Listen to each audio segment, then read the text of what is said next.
Hi everyone, I'm Kieran from 81 Vintage and welcome back to my channel. In today's episode, it's time for another one of those annual vintage style candy bucket holders where I'm going to be creating a paper mache style devil.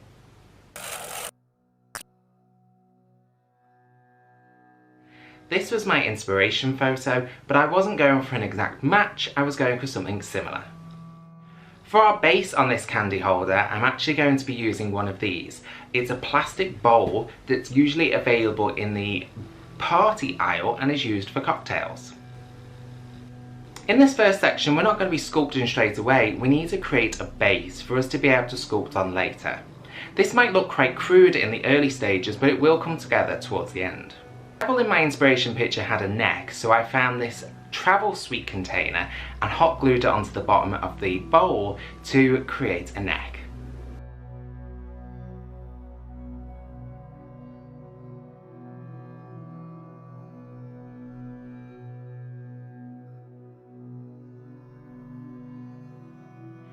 Next up, I took some thick, good quality card, folded it over into 4 so that it made super thick card and drew out an ear shape.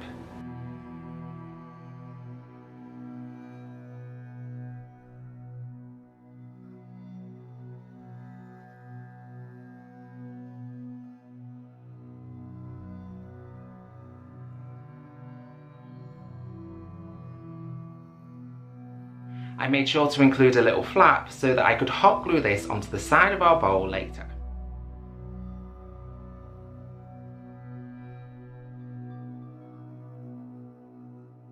In a similar way to the ear, I also created some horns, again using some thick quality card, but to make sure the horns matched, I used one as a template and cut out the other one.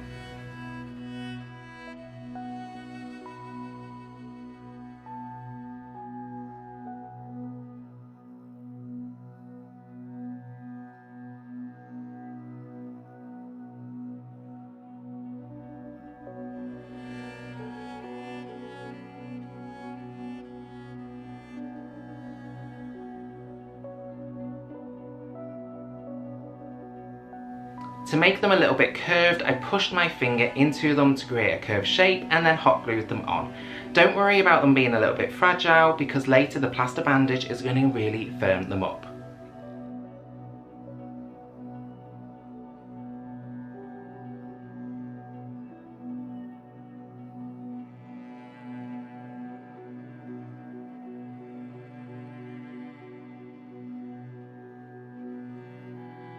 My devil was looking a little bit full in the face, so I decided to chop out some sections so that he became a little bit more slimline in the jaw. To do this, I used a Dremel tool, but you could use anything really that would cut through plastic. Just make sure you're being sensible and careful.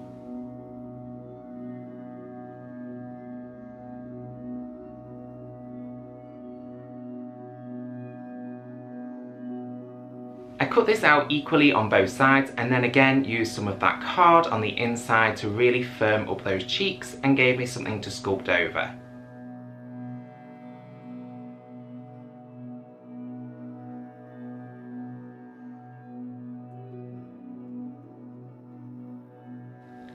Then for the chin, I needed to really build that out and make it a little bit more pointed because my bowl was looking a bit round. To do this, I found these little bowls that usually come in those little toy dispensers and hot glued them one on top of the other to create a pyramid and a chin-like shape. You might not have access to this, but anything would do. Raid your recycling bin and find something that might work.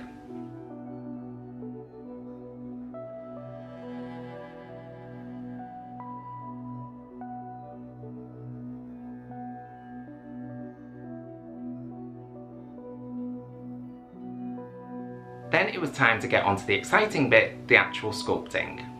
To sculpt this piece, I'm going to be using Plaster Bandage, which is one of my all-time favourites and very forgiving and straightforward.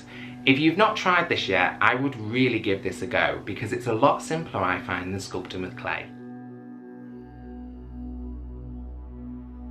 When I'm sculpting with Plaster Bandage, I also like to make sure I'm using warm water.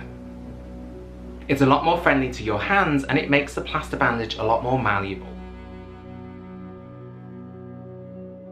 To initially start, I'm going to cover the whole piece with a single layer of plaster bandage. This is going to give me my base, and then I can sculpt the details onto it later.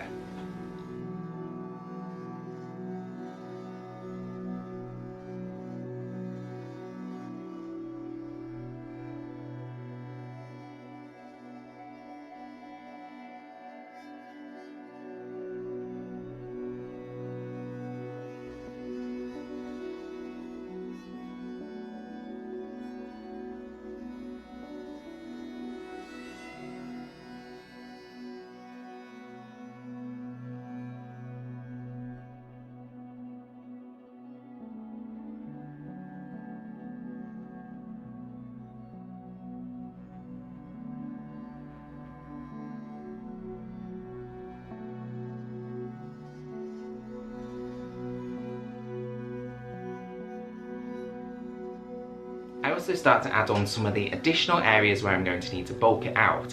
Behind the ears is usually a good place because that can be where they are a little bit fragile, as we've only hot glued on that card.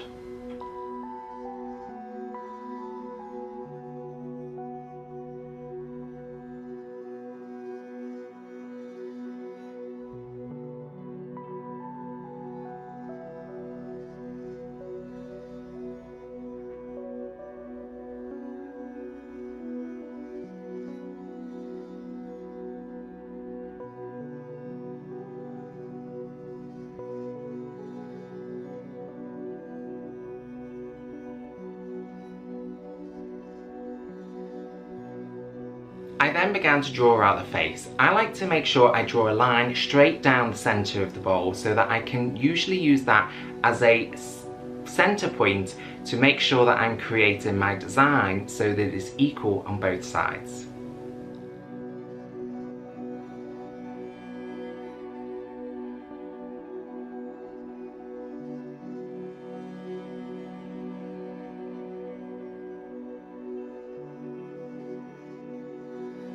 This also helps you to plan out the face where you're going to sculpt so that you don't end up with eyebrows too far up or a mouth too far down.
My initial inspiration actually had two layers to it. It had some paper behind the eye and then the rest of it was sculpted out of paper mache. So I decided to follow suit. For this, once I'd drawn out my eye and my mouth, I cut them out with my Dremel tool. But you could use anything that would cut through this, or if you're better at planning, you could do this before.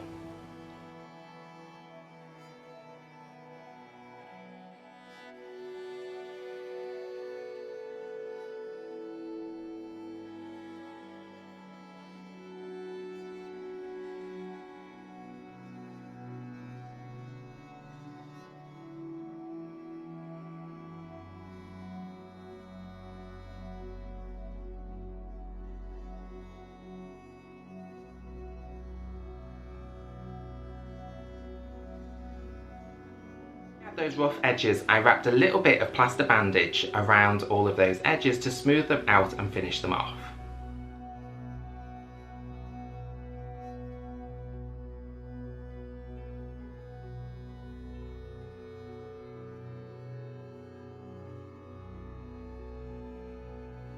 and this is the sculpt finished.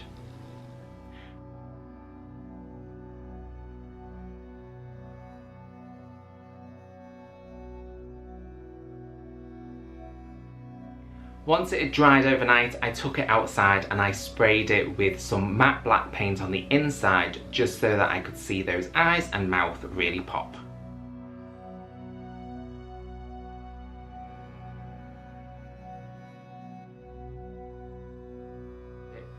Then I brought it inside and I gave it a coat of paint. Any paint works for this, but something that's an acrylic based usually works really well because they have such a vibrant pop of colour. Just make sure you're using something good quality because you don't want to have to do multiple coats.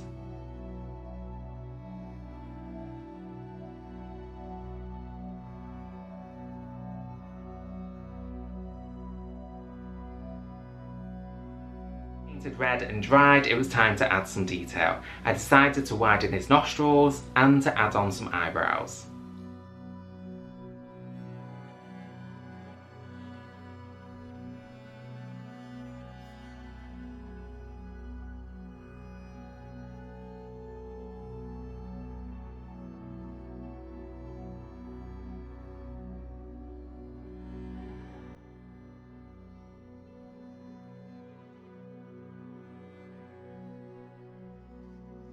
You really don't need to worry about having too steady a hand for this process because once it's distressed, any imperfections will not be noticeable.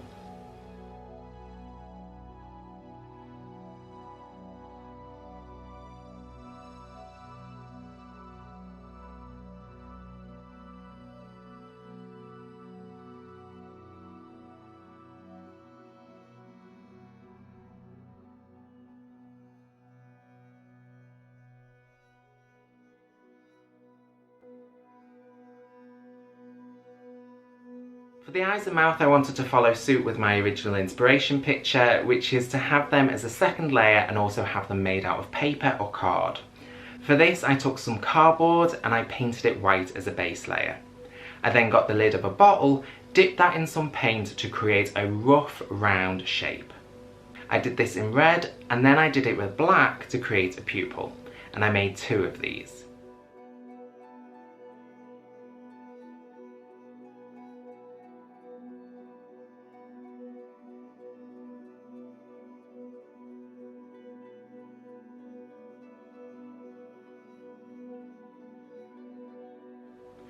For the mouth, I needed to draw the area where I was going to be painting, so I popped the cardboard inside first and drew out a template. I then sketched out a bit more of a rough mouth shape and then just hand painted that with some black acrylic.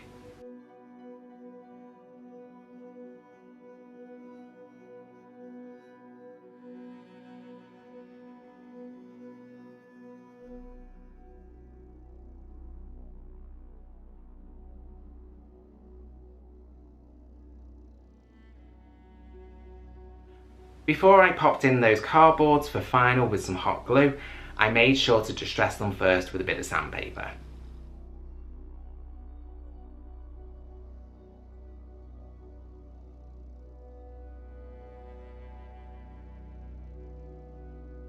Then it was on to the final stages of distressing it. For this, I like to use various grades of sandpaper between 120 and 240 grit. It just depends on how rough you are, and you can always paint in any areas where you distress too much later on.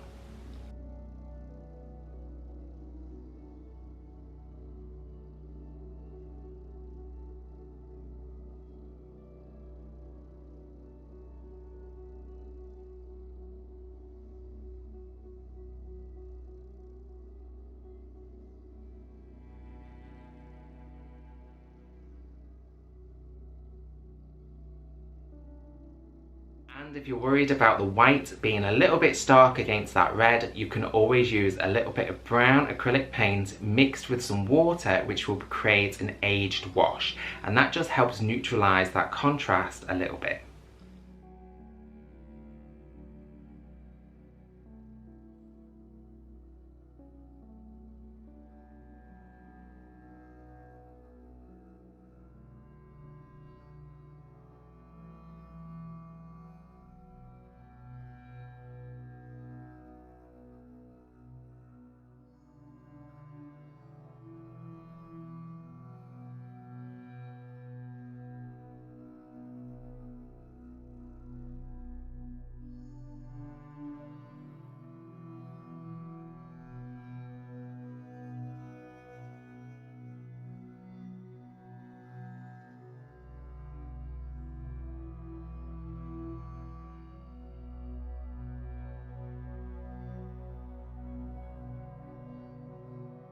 And then it's time for the handle.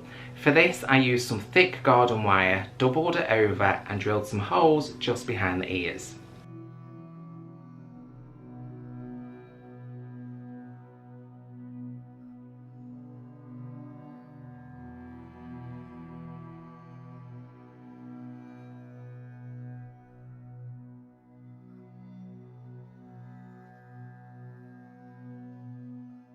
And this is the final result.